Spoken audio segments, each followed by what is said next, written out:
Hello and welcome to Young Climber. We have returned with yet another inspirational individual right here in the Kingdom of Eswatini. Today we talk about transitioning from chemical engineering all the way to being a learning and development manager at Standard Bank. We unpack his journey. It is of course Phila, PhD Dlamini. You have seen him on the biggest stages right here in the Kingdom, and of course you know him for good things only. Today he'll be telling us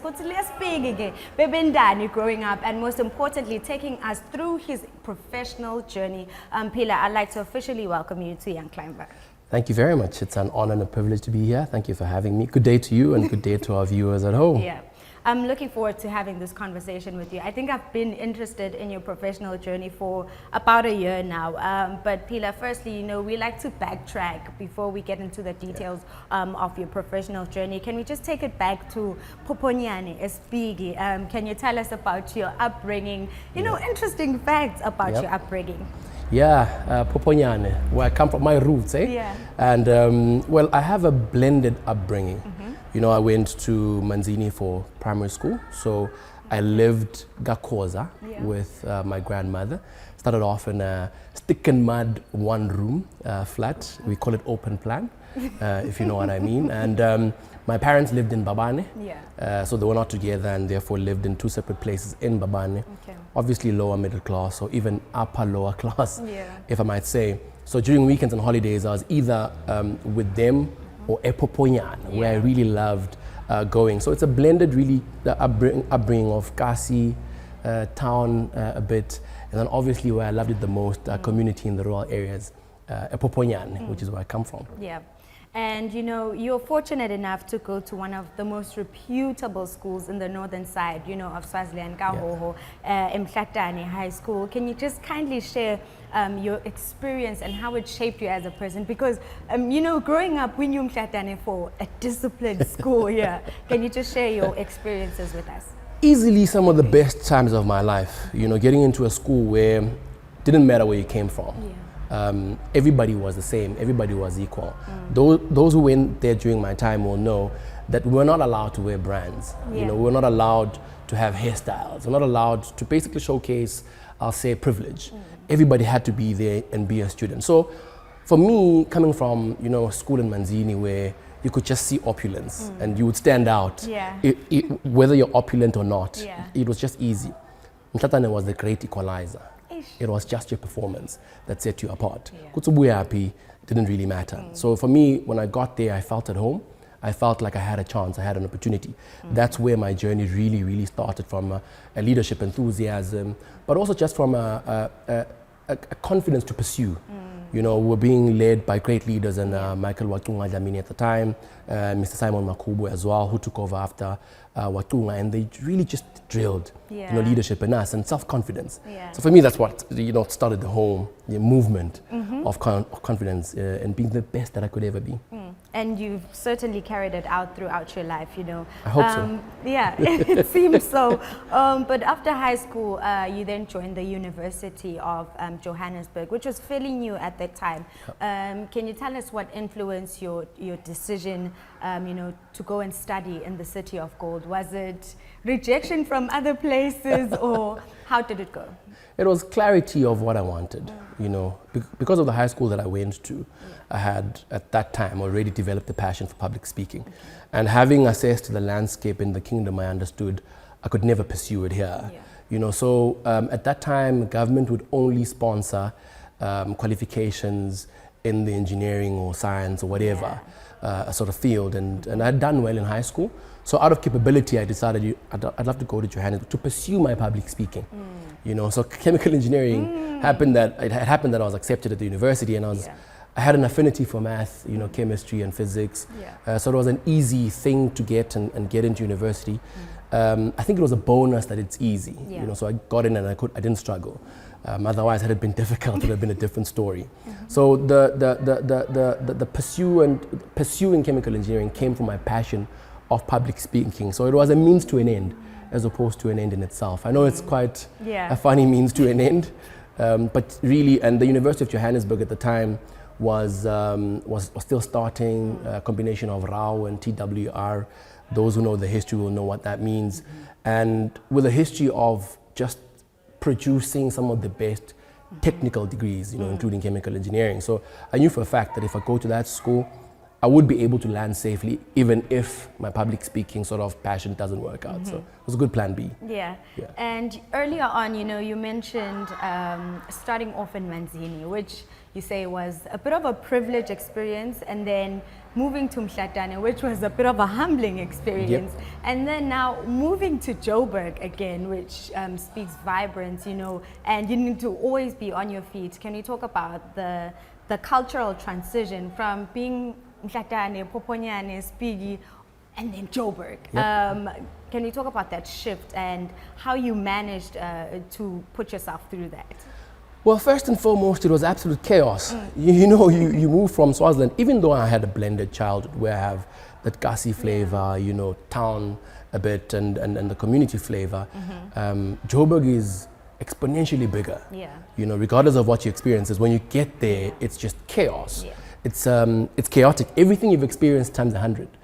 So getting in there as a young person from Eswatini, humble beginnings, without necessarily that level of street smartism, if I can call it, was a bit of, it took a bit of getting used to, But I figured when you're in Johannesburg, nobody really is from Joburg.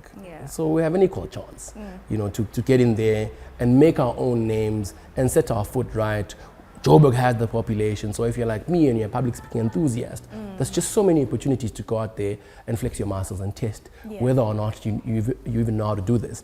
I think it's the best place in Africa, in the entire Africa, to showcase any talent that you have, and also just to put a litmus test on whether you're good enough or not. So it was a hard but also easy transition. I'm glad that your survival skills were on point, but then you came back to Eswatini for your internship. I mean, you could have stayed in Joburg. Can you talk about what influenced that decision mainly, and what are some of the skills that you learned during your internship at what was then RSSC but now is RES, and how the program benefited you? Well, firstly, at that time, it wasn't very easy to get internship in Johannesburg as a foreigner.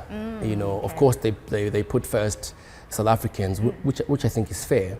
And of course, it allows us then to come back home and actually give back. I got a government scholarship, so it only made sense for me to come back home and just give back the skill that I had at the time. But when I joined RSSC, I'd already visited a couple of manufacturing plants in SA, including Sasol, Air Products, Metal Steel and stuff. But coming home and realizing that we actually also have an industry with big factories like RSSC at the time, or it is now. And I got in there and I got the opportunity to work with some of the most sophisticated equipment. I still remember the entire process of just getting cane in and producing sugar. I worked with equipment such as the diffuser, the evaporators, the centrifugal stations, and I was really, really immersed. And I was mentored by some of the best engineers in the country, including Dr. Shaka Shabang, who I think is in SA now. So it was an incredibly humbling experience for me, but also just an amazing learning curve to see a Maswati who are such absolute professionals in the engineering space. Before I went to Johannesburg, I probably had met one or two engineers and I didn't even know what they were doing. Then to come back and see them actually do some real work and take sugar cane and produce sugar, for me was mind-blowing. So it was a really incredible opportunity. And then a year later, you then did another internship again at SAP Miller. Can you talk about your experiences there and what you were aiming to achieve, during your time in that program? Well, first of all, SAP Miller makes beer. So that was an exciting journey.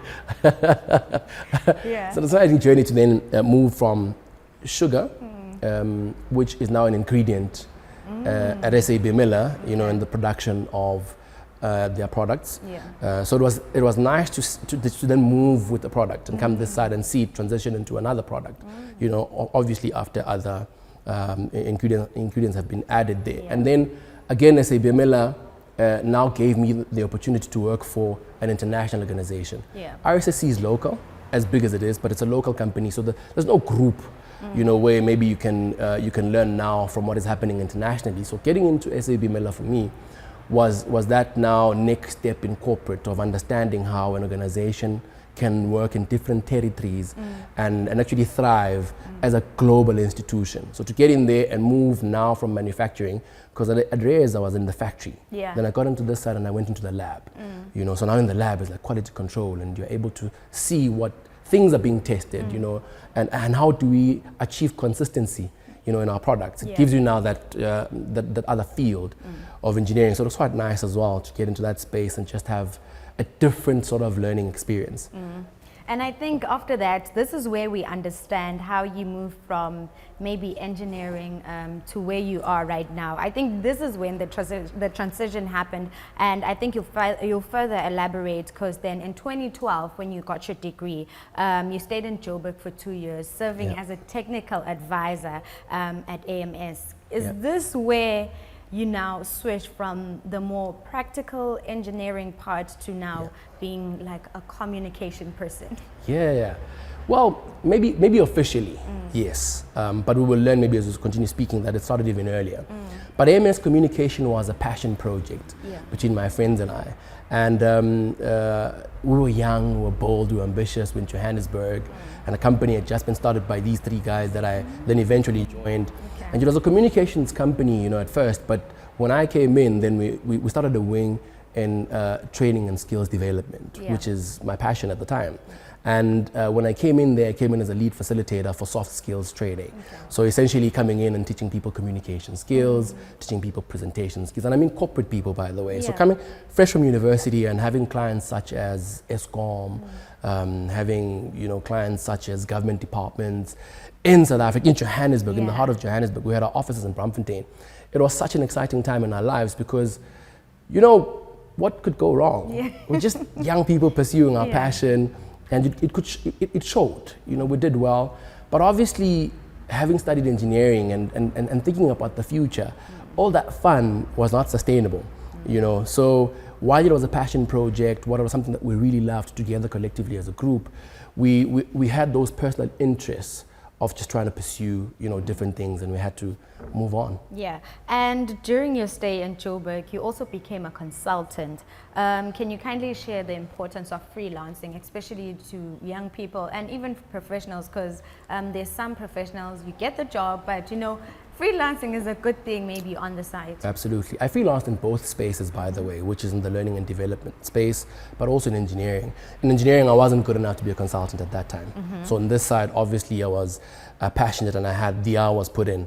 So I worked with a company called Beyond Tomorrow, where we were providing leadership and academic excellence skills for bursary students for big corporates. So corporates like Group 5, BHP Billiton at the time had bursary students that they brought in during holidays to do some work wherever that they were stationed at that particular time. So they bring us in to come in and give them, you know, tips on study skills, but how to be an exceptional student at university, and then of course transition to being an exceptional professional when you get into the workspace. So that was like another exciting time because it was happening concurrently with me being at AMS Communication, which was, again, you know, fun times and just flexing our muscles. I don't know about the money, but yeah, at the time maybe. Yeah, I'm guessing it just made you who you are. But then we'll talk more on your professional journey because it certainly doesn't end there. You know, you've had one of the most interesting and detailed journey when it comes to your corporate experience. But we'll talk about that only when we return.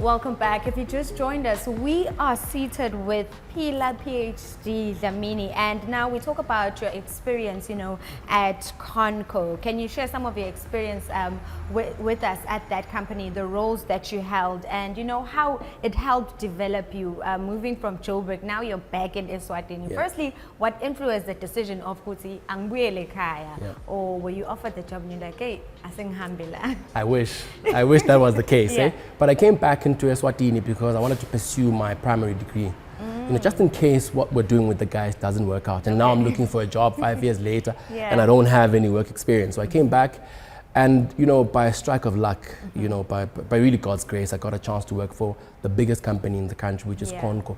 And I could speak about Conco, we don't have enough time, to be honest, because that's where I think I made, my mark in Eswatini, but also in the industry, that I'm here and I know what I'm doing. And I had a chance to work predominantly in the process quality area, which basically gave us a view of the entire plant. From the technical side to the manufacturing side to the supply chain side, dispatch and distribution. So my role for the most part was in process quality. So I was the guy who basically ensured that first and foremost all the formulas were correct. And that the formulas were translated into work instructions that the guys could use to produce the product. And also then go in and ensure that the product is in its right spec. So that was quite a nice thing to do, to have a view of an entire production process. And I worked in the lab for a bit. I also had a cameo in the lab, which means I also tested the product, in the lab. And fun fact, while I was in process quality, I also had keys to the safe. So I had keys to the Coke formula, which you can't even point a gun at my head for me to share, by the way. And then also because Coke is such an incredible company, I had a chance to then flex in the HR department and share now my passion.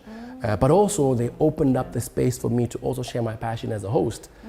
So many things happened for me while I was at Conco. I had incredible mentors, incredible leaders that identified my skills and my passion and provided an environment for me to fly. My first experience in Europe and in America came from Conco. So when I look back at my journey with Conco, it will always have a special place in my heart because there's no PhD or Phila, at this level without the massive contribution that Conco had in my life. So those are the different really places where I worked. So it's from lab, process quality, then human resources, my current home. And Phila, very interesting one, because I think that still paired very well with your chemical engineering experience, because it was part of manufacturing industry. So it spoke to some of the things that you had done.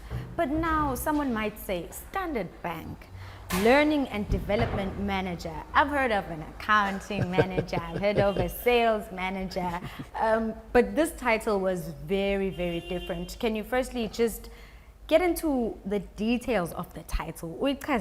Because someone may not understand and maybe hearing it for the very first time, like I was, maybe hearing it for the very first time. Can you just explain the details and of course define the role?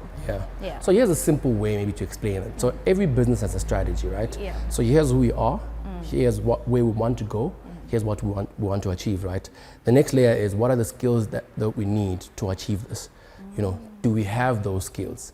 In many instances, we have some of them, but then we have gaps, which means we must build those skills. Then come in learning and development to say, so how do we then close that gap between the skills that we have and the ones we need to become the company of the future? So that's where we come in. We come in from a strategic level to say, how do we then now answer those questions? Do we want to do it as a person going to do shopping without a shopping list? Or do we want to firstly create a shopping list in order for us to get into a store with focus?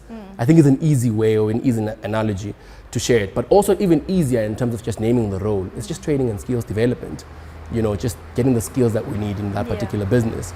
I think it's as easy as that. It's more fun than I'm explaining it, but you'd have to come in for us to shadow, and then we can see how you learn more about what the role is. And you spoke about your experience at Conco. Was this an easier transition? Did you want to leave Conco when you got the offer maybe from Standard Bank, to take on a different role? Was it easier for you to say yes, maybe it's time to shift? Because, often you get people being in a job for like 10 years, 15 years without really moving positions or companies rather. Was this an easier decision for you, and what motivated you to change course? A great performer is one that knows when to leave the stage, right? Not because they want to stop performing, they love it. But they understand that if you perform for too long, sometimes people just get tired of it. So I didn't leave Conco because I was frustrated or I didn't want to be there anymore. No, absolutely not. I didn't join the bank because I thought it was a better company than Conco, for instance. But it was time, for me to pursue now a different sort of journey in my life. And both institutions, by the way, gave me grace. One, the grace to say, we love you, you're our son, but we'll let you, fly. And one to say, we'll give you the chance to now showcase even more and even further that you are who you say you are, and you can do what you say you can do.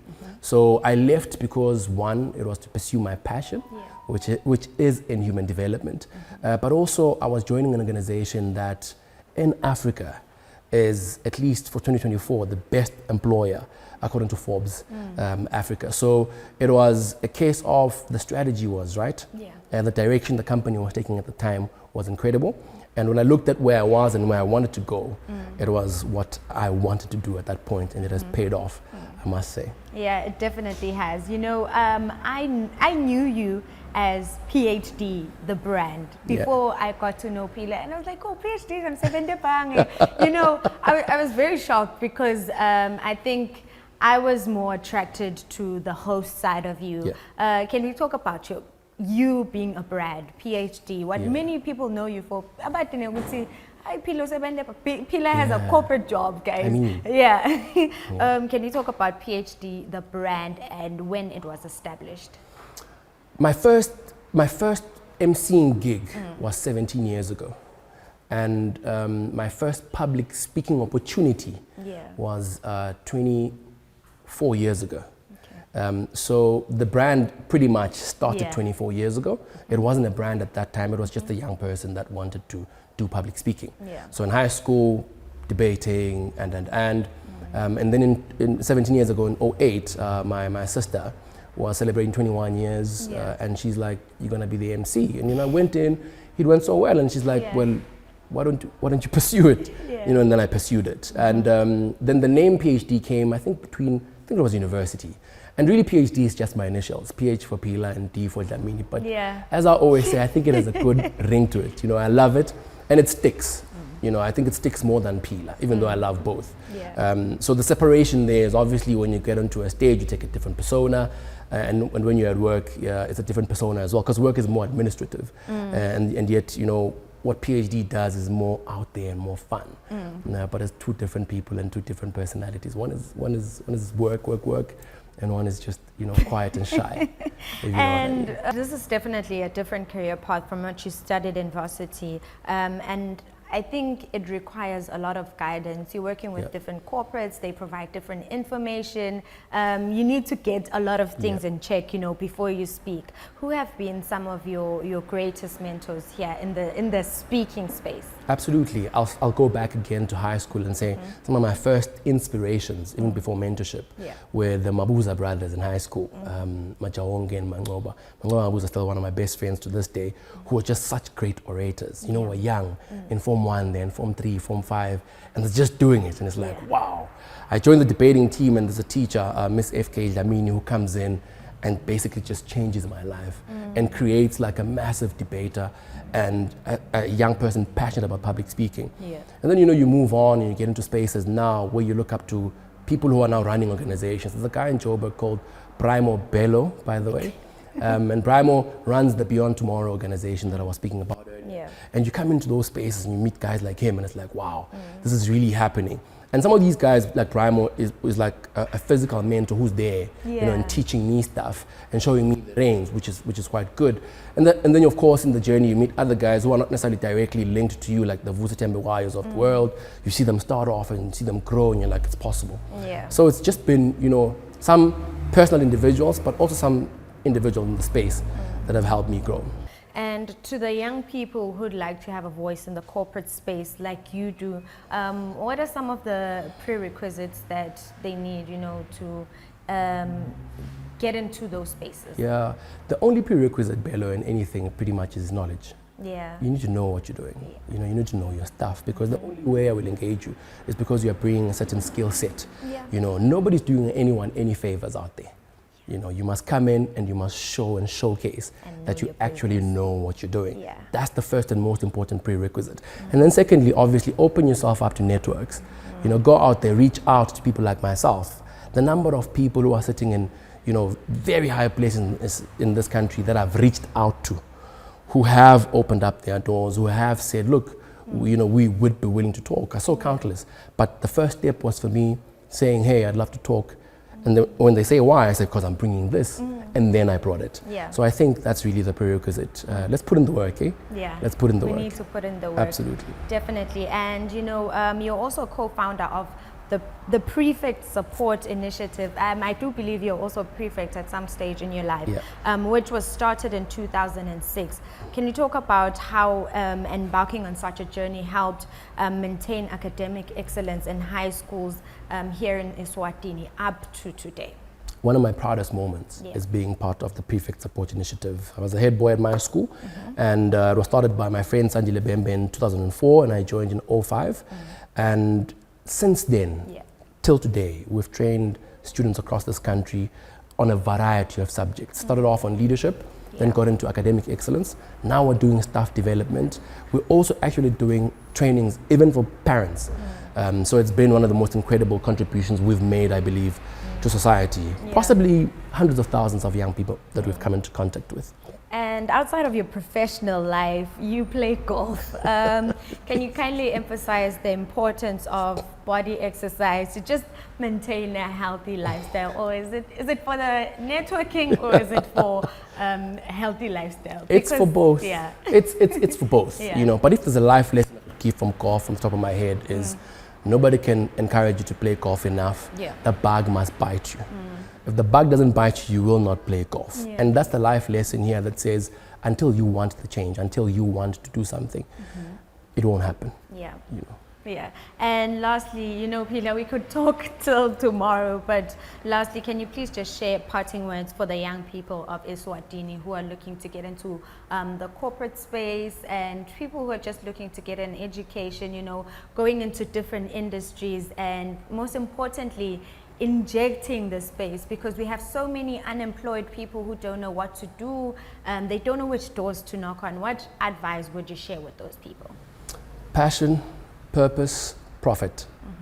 Find your passion and pursue it. And I think your passion, if you pursue it hard and long enough, will lead you to your purpose. And whatever that purpose is, I think anyone who's lucky enough to find their purpose, especially while you're young, you will be led most definitely into profit. And that profit could be financial, could be a great career, it could just be a thriving business. But I think if you start at the place of passion, very, very easily you achieve your purpose, and then of course you reap the rewards of that. But as I said earlier, put in the work. Nobody's coming to save you, and nobody's going to do the work for you. If you don't stand up for yourself, a pity party has never helped anyone. Step out, step in, and do the work, man. Definitely. Our parting words are: know your business. Wherever you go, just know what you're talking about, know what you're doing, and most importantly, know what you'll be providing to the people that you'll be talking to. But Phila, thank you so much for making time to join us here on Young Climber. I do hope that a young individual here in the Kingdom of Eswatini will see this and be inspired by the person that you are, and most importantly, take some key notes from all of the things that you have shared today. Thank you once again. Thank you very much. That is it from us viewers at home. Thank you so much for joining Young Climber today. From myself, Phila Dlamini, and the team, it is good night and God bless.